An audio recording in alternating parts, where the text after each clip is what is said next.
Welcome back. और दांतों की ओरल हाइजीन और इम्प्लांट्स के हवाले से बेसिकली आज हम बात करने वाले हैं। इम्प्लांट्स हैं क्या, क्योंकि बहुत से लोगों को मैंने भी आजकल कहते हुए सुना है कि डॉक्टर ने इम्प्लांट का कहा है। और बकरीद ईद आने वाली है, उसके आसपास या उसके बाद भी किसी ना किसी को दांत का दर्द उठ जाता है, तो आज उस पर भी बात करेंगे। आप हमें कॉल भी कर सकते हैं और डॉक्टर साहब से बात कर सकते हैं। हमारे साथ डॉक्टर ज़ुहैर मेहदी मौजूद हैं, जो कि consultant oral surgeon and implantologist हैं। अस्सलाम वालेकुम। अस्सलाम वालेकुम। कैसे हैं डॉक्टर साहब? ठीक ठाक हैं? और पहला सवाल मैंने इंट्रोडक्शन में कर ही दिया है कि ये इम्प्लांट्स क्या होते हैं? जी बेसिकली इम्प्लांट, अगर हम उस बेसिक टर्मिनोलॉजी की बात करें तो इम्प्लांट का मतलब है कोई भी चीज़ ओरल कैविटी में लगाना। डेंटल इम्प्लांट्स जैसे एक हम टर्म यूज़ करते हैं, वो बेसिकली आप ये समझ लें कि it's a titanium metal screw होता है जो हम ऐसी जगह पे लगाते हैं जहाँ पे आपका जो भी कोई भी दांत किसी भी वजह से निकालना पड़ गया है और हम मिसिंग टूथ को उससे रिप्लेस करते हैं। तो ये बेसिकली एक शॉर्ट से आप कहेंगे डेफिनेशन है डेंटल इम्प्लांट। अच्छा डॉक्टर साहब, अगर मैं सही समझती हूँ इस बात को, जैसे यूजुअली हमारे यहाँ पहले लोग ये करते थे, प्रैक्टिस होती थी कि दाढ़ में दर्द हुआ तो दाढ़ निकलवा दी। उससे होता ये था कि एज के साथ साथ ये एरिया आपका खाली हो जाता था और वो जो एक बुढ़ापे की कुछ चीज़ें हो रही होती हैं तो वो अंदर आपके चीक्स चले गए या लटक गए या ये सारी चीज़ें ज़्यादा जल्दी होने लगती थी। अब इम्प्लांट यूजुअली मैंने देखा है लोग दाढ़ में करवा रहे होते हैं। देखिए इम्प्लांट्स जो हैं वो कोई भी दांत मिसिंग हो तो वहाँ पे इम्प्लांट लग सकता है। अच्छा। आपने खुद जैसे भी आप कह रही थी कि जब भी आप कोई भी टूथ आपका रिमूव हो जाए, किसी वजह से निकालना पड़ जाए, केरीज हो जाएं या एडवांस केरीज हो जाएं, रूट केरीज हो जाएं, इनको निकालना पड़ जाए, तो कोशिश ये करनी चाहिए कि आप इमीडिएटली उस मिसिंग टूथ को रिप्लेस करवा लें। अच्छा। अगर आप मिसिंग टूथ रिप्लेस नहीं कराते तो एक नेचुरल फिनोमिना है कि जो हड्डी जहाँ जो बोन थी जिसमें दांत आपका मौजूद था वो वहाँ से रिजॉर्ब होना शुरू हो जाती है, यानी कि घुलना शुरू हो जाती है।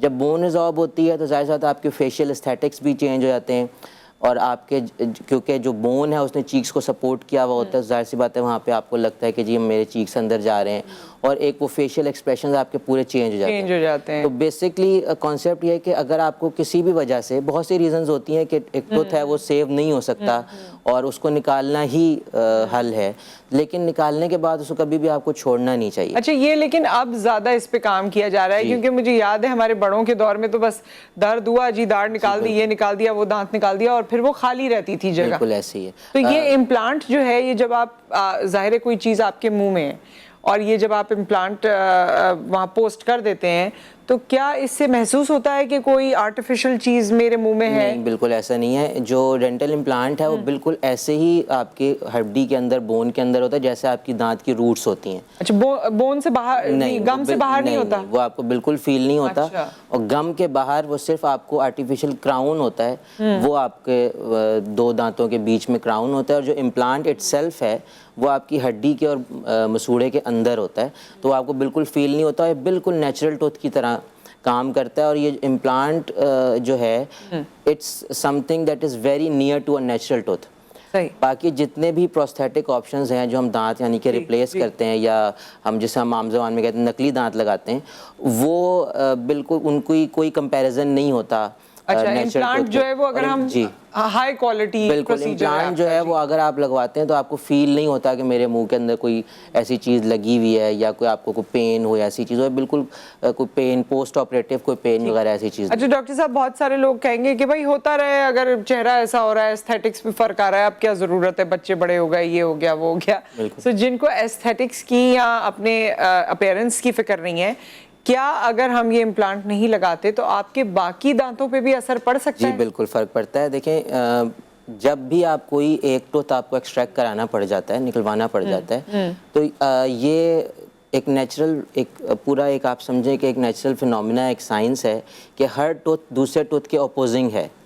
तो अगर आप फॉर एग्जांपल नीचे का कोई दांत आपको निकालना पड़ गया, जो उसके अपोजिंग ऊपर वाला दांत है, अब उसको रोकने वाला ऑपोजिट कोई दांत मौजूद नहीं है, एक तो ऊपर वाला दांत नीचे आ जाता है, फिर जो साइड के दांत होते हैं दे टेंड टू टिल्ट इन, वो टिल्ट होना शुरू हो जाते हैं। तो फिर वो कहते हैं ना कि अक्सर आपने लोगों से सुना कि जी मैंने एक दांत निकलवाया और मुझे बाकी भी निकलवाने पड़ गए। तो रीज़न ये होता है कि आपने एक दांत निकलवा दिया, अब आप भूल गए और बाकी दांत आहिस्ता आहिस्ता स्लोली टेढ़े होने शुरू हो गए, ऊपर वाला दांत नीचे आना शुरू हो गया, वो भी हिल गया, तो फिर वो आप कहते हैं एक साइकिल चल पड़ता है। तो इट्स एडवाइजेबल कि आप जितना जल्दी हो सके आप उस दांत को रिप्लेस कराएं। अगर आप इमीडिएटली, जाहिर सी बात है इम्प्लांट है, उसकी और भी कुछ प्री रिक्विजिट्स होती हैं, अगर इमीडिएटली आपका नहीं भी रिप्लेस होता तो एटलीस्ट आप वहाँ पे रिमूवेबल टूथ ज़रूर लगवाएं और फिर थोड़े अरसे के बाद आप प्लान करें और वहाँ पे इम्प्लांट्स लगवाएं। ठीक है, एक ब्रेक यहाँ पर आ गया, ब्रेक के बाद वापस आते हैं। अगर आपका कोई सवाल है डॉक्टर साहब से तो ज़रूर आप सवाल कर सकते हैं। मिलते हैं ब्रेक के बाद।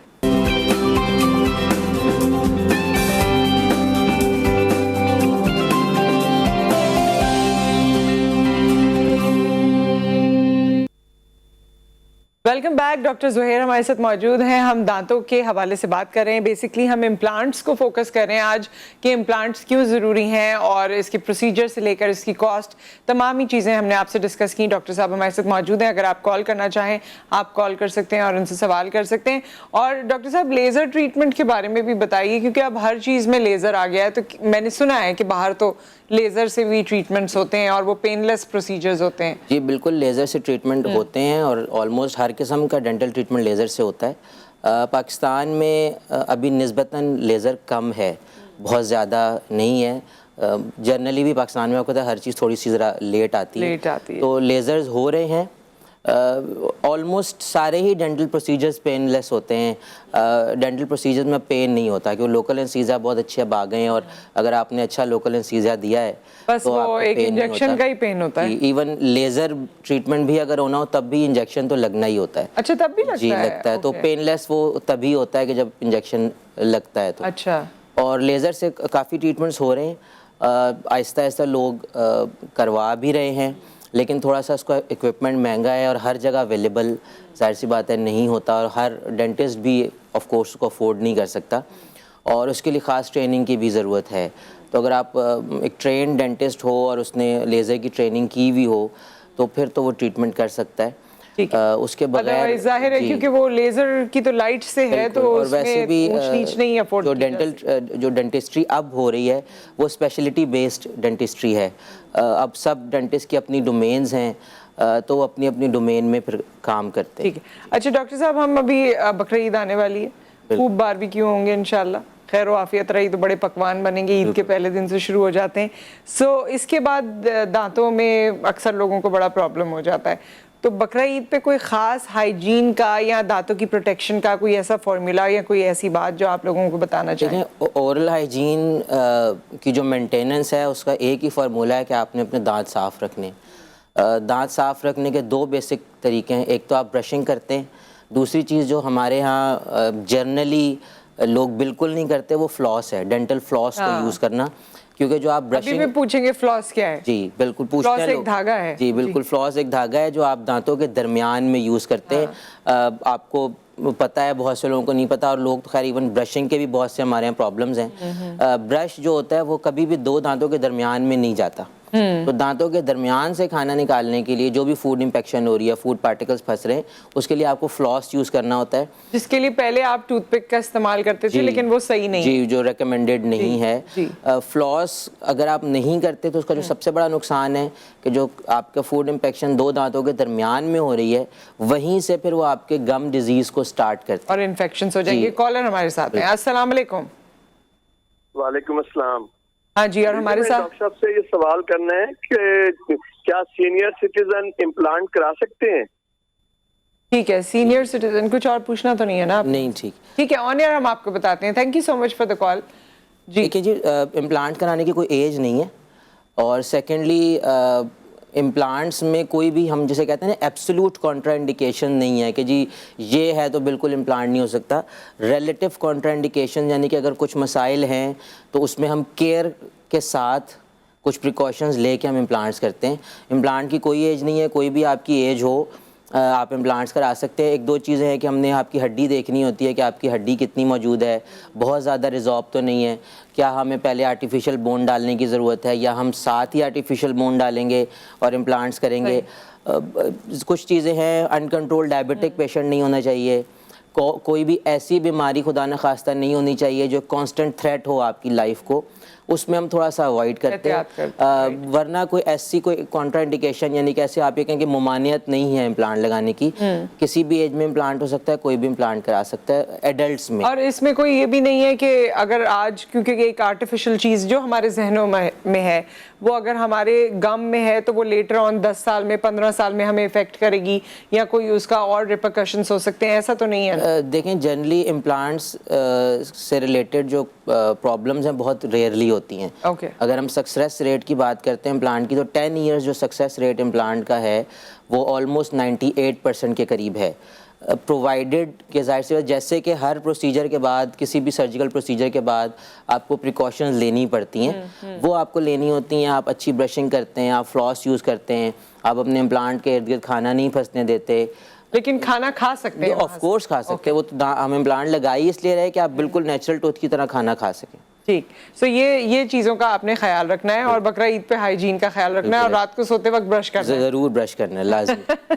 और कोई ऐसा तो नहीं है चीज़ जो अवॉइड करनी है? देखिए अवॉइड, आखिरी बात फिर हम ब्रेक। देखें मैं जनरली कहता हूँ कि कोल्ड ड्रिंक्स थोड़ी सी अवॉइड करनी चाहिए। और एक बात जो मैं ज़रूर कहना चाहूँगा कि नेग्लिजेंस जो है डेंटल ट्रीटमेंट में वो आपको कॉस्ट करती है। अगर आप रेगुलर अपने किसी भी डेंटिस्ट के पास जाते हैं और आपका अर्ली डायग्नोसिस हो जाता है तो आप बहुत ही नॉमिनल से चार्जेस में अपना डेंटल ट्रीटमेंट करवा सकते हैं। तो वो जो एक दर्द उठता है और उस पर फिर लौंग और बाकी सारे टोटके किए जाते हैं ना, वो कर लें, लेकिन डॉक्टर के पास चले जाएं ताकि कम बीमारी में ही उनको पता चल जाए और मसला हल कर दें। Thank you so much doctor Zuhair, आप हमारे साथ मौजूद रहे, बहुत इंपॉर्टेंट बातें आपसे हुई। एक ब्रेक यहाँ आ गया, ब्रेक के बाद जब हम वापस आएंगे तो तमाम शेफ़ हमारे साथ मौजूद होंगे और वो लोग जो एज शेफ़ अपना प्रोफेशन परसू करना चाहते हैं उनके लिए भी ये प्रोग्राम बहुत इंपॉर्टेंट होगा। सी यू आफ्टर द ब्रेक।